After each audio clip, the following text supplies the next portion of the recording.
Morning. Y'all bow with me.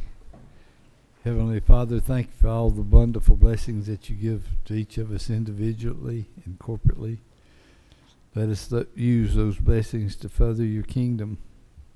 Keep your hand on us and guide us, and let us do things that, Lord, I know we don't please you, but try to do a little bit better job on us or make us do better. Thank you for everything you do. Thanks for being there for us. Thank you for your Son, through whom we get your grace. Lead, guide, and direct us. Help us through the day. I ask these things in the name of the Prince of Life. Amen.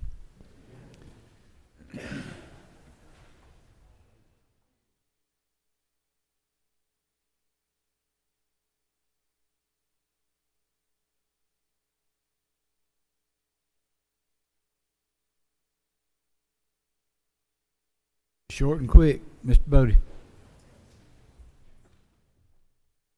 Good morning, Mr. Chairman and members of the Rules Committee. I bring to you House Resolution 446, which is at the top of, almost at the top of page 1. I'm asking for a House Study Committee to evaluate the effects of heat stroke, spinal injuries, and also cardiac arrest injuries on youth sports and in high school sports. I would like your consideration. Thank you. Y'all didn't have any questions, did you? Everybody do like this. Ms. Rakestraw. Thank you, Mr. Chair, members of the committee. I have HR 627, which is a study committee to study alternatives to mental health and addiction treatment and what's working in the nonprofit sector and some alternative modalities for effective mental health and addiction treatment. No question. Thank you.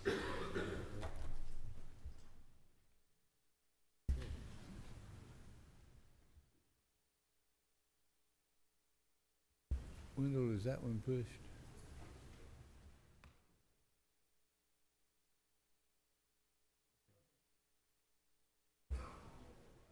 Mr. Elam.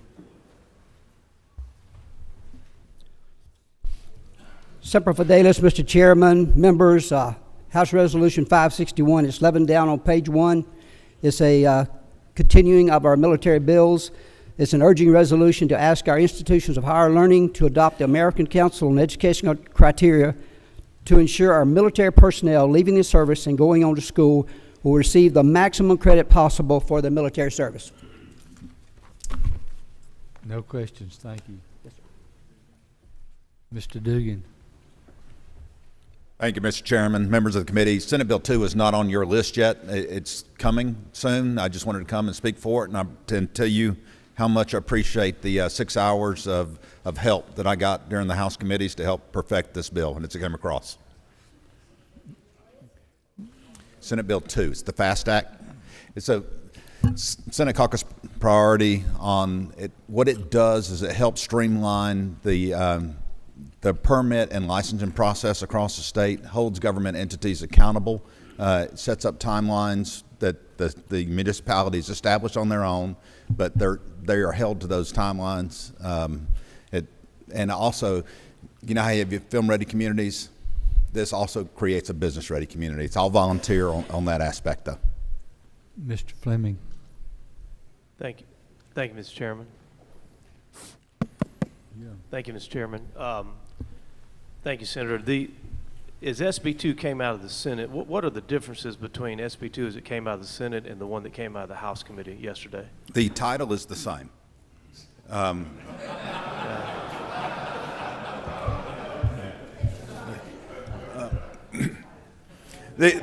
lot of the concepts are still the same. Section 4, the board creation to help set the metrics, that has come out. It's fallen under Department of Community Affairs. It's a guideline that they can use if they want to bring these people in to establish it, but it's not a mandatory piece anymore. There was some pieces that were added in the House that have been removed in the House. So the biggest thing is Section 4 has gone away. The AG piece that you, and I appreciate you bringing that up, has been clarified. What we're talking about on that one is in the bill. The AG was going to be judge and jury. Obviously, they can't do that, so we had to do some modification in that area. And there was a piece in there where we had bifurcated payments with the fintech industry. Obviously, you can't do that. It wouldn't work. So on the licensure piece, it is a 100% upfront. On the permit piece, it's 50% on application, 50% on delivery. That portion that required I think it's the inspectors for all the different programs, the Secretary of State monitors, required them to give advance notice before they went out and inspected somebody. Is that piece still in there? That piece is in there for a piece now. Remember, if it's a life safety issue, that was never part of it. If it's a life safety thing, obviously you don't want them to give advance notice. I'm going to come check your restaurant 24 hours, because then they just clean it up. You want a snapshot in time on that one. But the other one is, if I'm doing a courtesy inspection, or I ought to give you a call and say, hey, I'm not going to come at 5 o'clock on Friday afternoon when you got people lined up outside the door. Let's work on a time that works better for both of us, because at the end of the day, the government entity is to work with the citizens, to protect the citizens. The citizens are not there to accommodate the government entity. Thank you, Senator. Thank you. Mr. Coomer. Thank you, Mr. Chairman. Mr. Chairman, who is carrying the bill for you in the House? Representative Donahue. Donahue? Mm-hmm. Ms. Drenner. We missed you yesterday.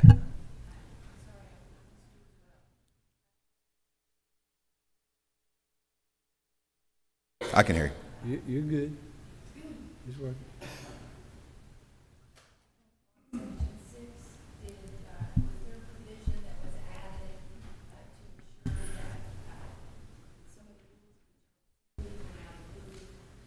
No, remember we went through that, and you had legal counsel come tell you that it was already covered. Checked it again, they say it's covered. So no, we didn't add additional language to the.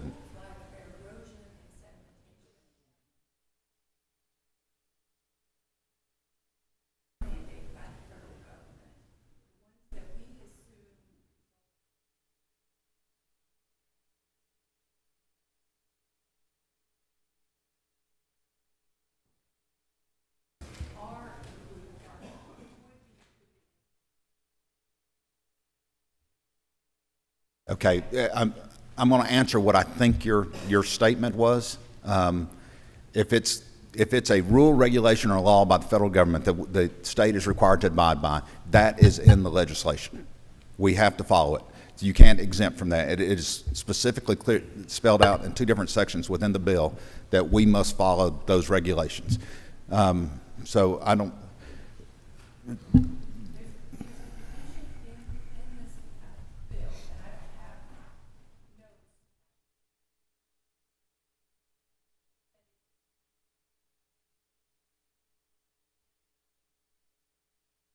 That's right. That's in the bill. It's in the bill. Yes. However, if we create a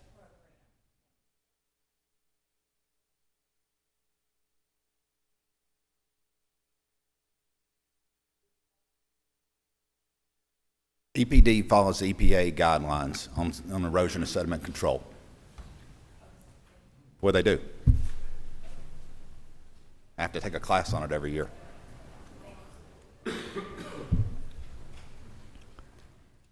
Normally, it takes us longer than 6 hours to fix y'all's bills. Isn't that right, Mr. Couser? No more questions. Thank you, Mr. Chairman. Mr. Couser. Thank you, Mr. Chairman. Ladies and gentlemen, I'm asking for Senate Bill 1, which is on page 2 under Modified Structured Rule. That's our updating of the domestic terrorism law, gives Attorney General concurrent powers to prosecute it, and also helps us train our law enforcement to report suspicious activity that might lead to terrorist attacks. Senate Bill 5 deals with lottery proceeds, trying to increase the net profitability of the lottery so we can have additional funds for the Hope Scholarship and pre-K programs.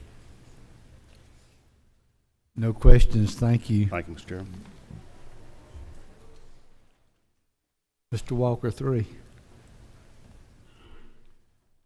Thank you, Mr. Chairman and committee. I'm back again to, it's not available today, but Senate Bill 45 is the upskirting bill to protect the privacy of Georgia citizens. This is very important to Representative Blackman and myself, and I would say to the citizens of Georgia too, I hope you can work with me to get a way to get this on the House floor. I sure would appreciate it. We've got Blackman's bill in the Senate. Is it doing anything over there? It didn't make it on the calendar, Mr. Chairman. He had 3 bills in rules yesterday, and he prioritized those bills, and that was the number 3 priority, and it didn't make the list, Okay. which is not up to me anyway, but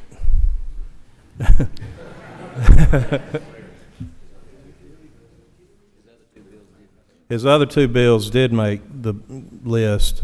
One of them was HB 64, related to insurance commissions on health insurance and paying an agent when he does work. And the other bill that he got on the floor is to help our bases have a grant program available to them. Okay. No more questions, thank you. Thank you. Mr. Kirk. Thank you, Mr. Chair. I see that Senate Bill 137 and 106 are on your blue sheet, so I'm going to mention them, but I understand they're already going to be on the floor today, so I want to thank you for that. On page 3 is Senate Bill 154. And you know, Mr. Chair, I know you know a little bit of something about drilling a hole in the ground and blowing water in it. I know you know a little something about fishing. And I think we all would agree that there are predators in society, and a predator on a school campus is like fishing in a barrel, Mr. Chair. So I hope you'll pass Senate Bill, or you'll put Senate Bill 154 on the floor. This will be a bill that was Representative Chandler's bill, deals with parapros and others who work in school systems and have sexual contact with children. No questions, thank you. Thank you. Mr. Kennedy.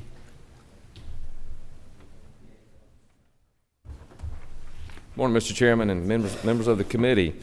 Bring to you on page 2, second from the bottom, SB 126, State Tort Claims Act. And this, Mr. Chairman, will, if passed, will allow for an appropriate venue for folks that are suing the state rather than the current status of the law, which is virtually unlimited and can be in any of the 159 counties. And I would respectfully urge that this is of significant importance to the state, and also timely that we try to get something done about this year if possible, because otherwise we're going to continue under a model where the state is going to be subject to suit in virtually any of our 159 counties versus where the tort occurred or where the injury occurred. And lastly, Mr. Chairman, SB 222, which is what we're kind of referring to as the 911 Act, which creates an authority, updates our system, and also removes some ambiguity that's currently in the statute. No questions, thank you. Thank you, Mr. Chairman.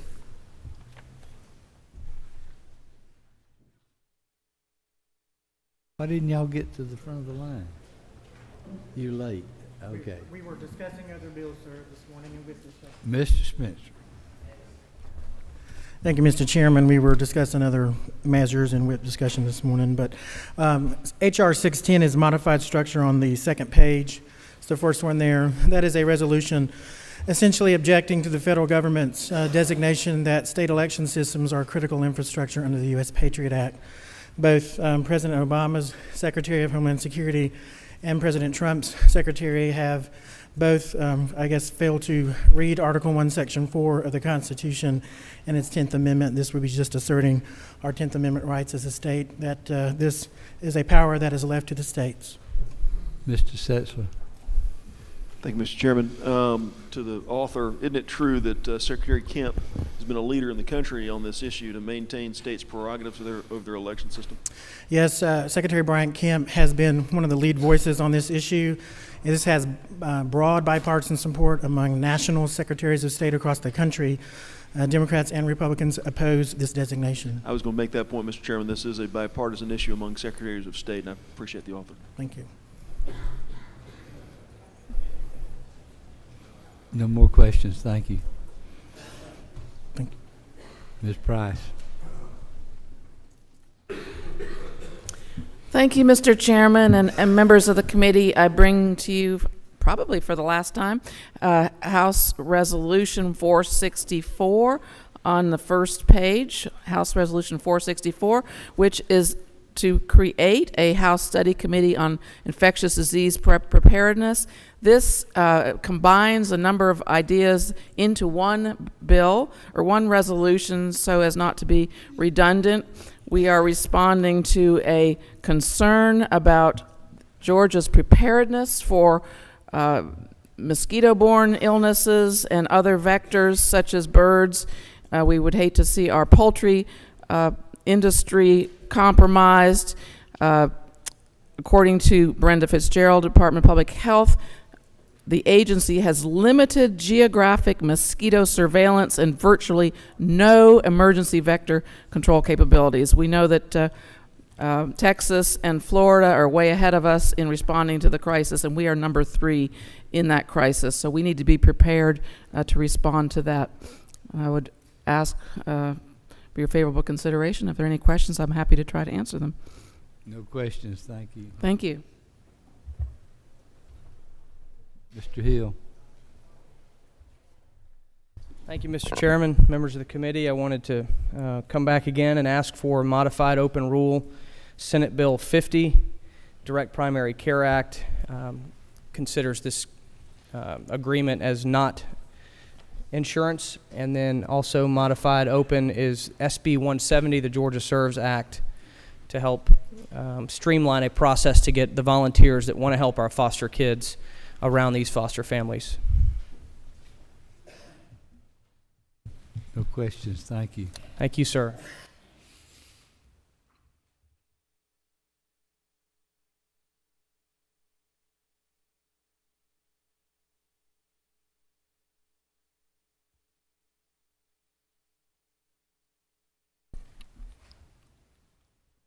Okay, on your desk you've got AM 410296. Yeah. Mr. Willard, would you like to explain that?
Anybody got questions of Mr. Willard?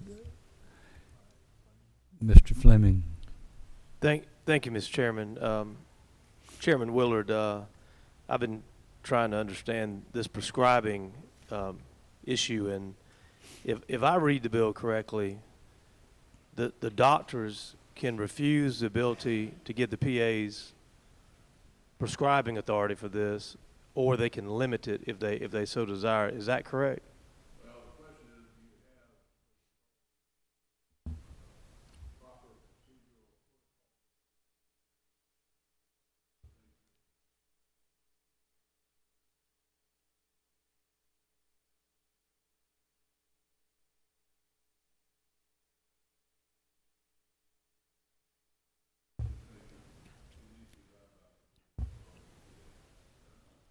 If I may, Mr. Chairman, I had a little trouble hearing you, but I think the answer is yes, that a doctor can limit the PA's ability to prescribe under the current bill without the amendment. Okay.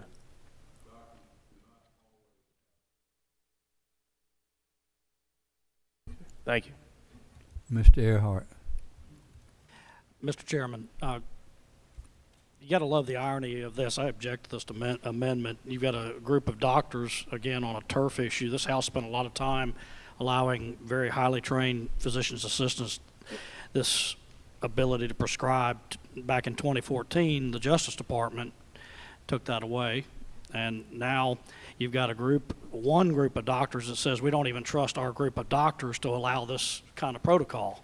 This is that same kind of turf stuff we always get involved in. The senator has put together, and the House member, Representative Kelly, a very thoughtful piece of legislation. This is going to take us backwards. Mr. Stevens. With all due respect, in the bill itself, it limits that shall be for 18-year-olds, that it limits to 30 pills or 100 milligrams. Mr. Chairman, that in the bill itself limits the PA to no more than 10 Lortab 10 tablets, and that's barely enough to get a person with a broken arm through the weekend. So respectfully, I would ask that we disagree with the amendment. Again, if you have questions about this amendment, I want to see a hand so I can call. Madam Chair. Thank you, Mr. Chairman. I know everybody is going to make their own decisions on this, but just for the record, there is a movement across the country now to try to even get physicians to not order opiates for children. One of the latest studies shows that if a young person through grade 12 gets an opiate prescription, and this is a young person from a home that does not have some of the societal issues that would cause people like poverty or parents on drugs or other problems, but a home where the children have been talked to about drugs, there's none of these societal issues. If they get an opiate prescription before they're finish high school, that they are 33% more likely to become addicted and try to opiates and drugs. So there is more research coming out about the harmful nature of giving opiates to young people. That's for the record. Mr. Powell, you got your button pushed. Is it on this one? Mr. Golick, would you like to jump in on that? That's the amendment on your desk. All right, Mr. Chairman. As I understand it, and from the bill that came out of the committee, what I always go back to, and I know that reasonable minds, and there are very reasonable minds here that do differ. What I always go back to in my own mind, for what it's worth, is the fact that this is pursuant to an agreement between the physician and the PA. There's no one forcing anyone to do anything as it relates to hydrocodone. I also take notice of the fact, again, just speaking personally, that you may have a 17-year-old offensive lineman who gets jacked on the line and all of a sudden has got a broken femur down in Baker County or someplace like that versus someone who's up here. And the requirements may be different in that particular situation. It may be different in terms of who they can see within X period of time when they can next see an orthopod. So ultimately what I take comfort in personally is the fact that it's ultimately the doctor who's retaining control, as I understand the bill, in this process. That gives me comfort. I trust the doctor. I understand that some of the pediatric physicians have a discomfort about even this being a possibility. But at the end of the day, I trust the doctors to make that particular decision between themselves and the applicable PA to either have that discretion or not, as they see fit. That's just where I come from on it. Thank you, Mr. Setzler. Mr. Chairman, I would just take off with what Chairman Golick said, and I would remind members as they consider this, and they may want to put it on the floor for debate. I'm not hostile to that. I would just note that the 300 milligrams that's able to be prescribed to adults, that same 275-pound lineman that Chairman Golick referred to could only get a maximum of 100 milligrams. It's 1/3 of what any adult could get because of this very concern. So the committee did try to thread this needle because of the interest and the reasons that that Chairman Cooper shared. Ms. Abrams, is your button on this one? Okay. Ms. Hughley, is your button on this one? All right, y'all listen up. All those that are opposed to the amendment, raise your hand. The amendment dies.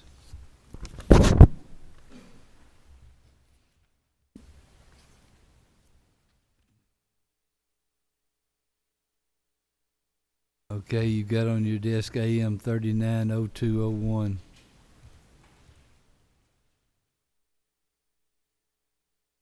Mr. Williams. Thank you, Mr. Chairman. This amendment became necessary as a result of the illness of Representative Howard. All of the requirements have been met, and we're asking that it amends SR 204. Okay, y'all, it's a road naming. Let me tell you. It's a road naming bill. Yeah. Let me tell you, normally this is not done, but we did it yesterday for somebody, and I've told Mr. Williams that he would be allowed to do it today. I want to encourage everybody in here and in the House particularly that if you've got one, you've got to get it in on time, because as of today, we're not going to do this no more. If you don't get on it, but again, Mr. Williams deserves it if I did it for somebody else. All right, you've heard Mr. Williams' amendment. I'll assume that's a motion. Do I hear a second? All those in favor of the amendment signify by aye. Any opposed, same sign. It's on. Leader Abrams. Thank you, Mr. Chairman. Would ask your favorable consideration under modified open rule of HR 560, HR 561, under modified structure, SB 99, and SB 216, Leader Steve Henson's Tucker fix bill. Ms. Hughley. Thank you, Mr. Chairman. I'd like to ask for your consideration for HR 446, Representative Bodie's study committee. Senate Bill 30, Senator Ford has come and asked for his communities and schools several times. And also Senate Bill 156 from Senator Jones having to do with alternative schools. And Representative Kendrick's HR 354.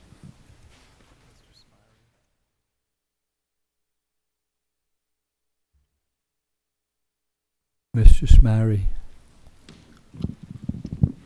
Mr. Chairman, I'd like to put my name by HR 354 and also actually would consider HR 560, HR 446, and Senate Bill 222.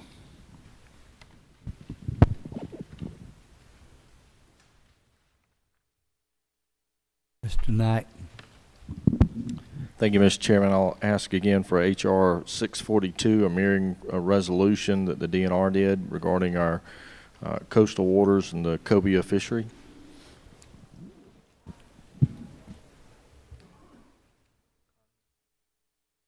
Ms. Drenner.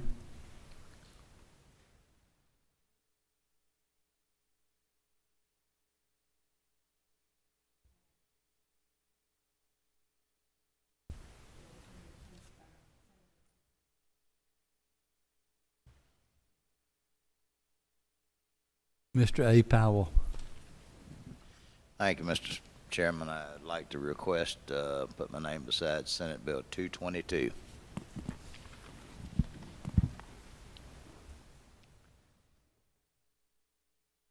Ms. Cooper. Thank you, Mr. Chairman. I'd like to ask him for HR 240, which is a study of barriers to care, and also to put my name by Senate Bill 50, which gives patients another choice for how they want to be cared for. Thank you. Mr. Stevens. Thank you, Mr. Chairman. HR 608 is a Georgia Chamber request.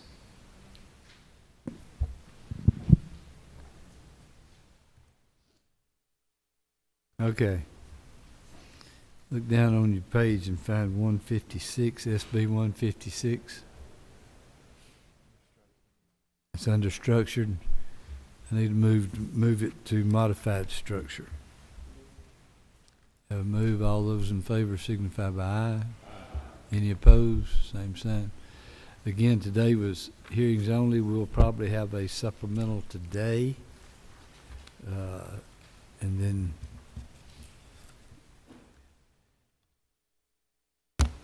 I'll let you know about tomorrow. I don't think I want to do a lot tomorrow, but a lot will depend on the Senate today if they are busy. Bye.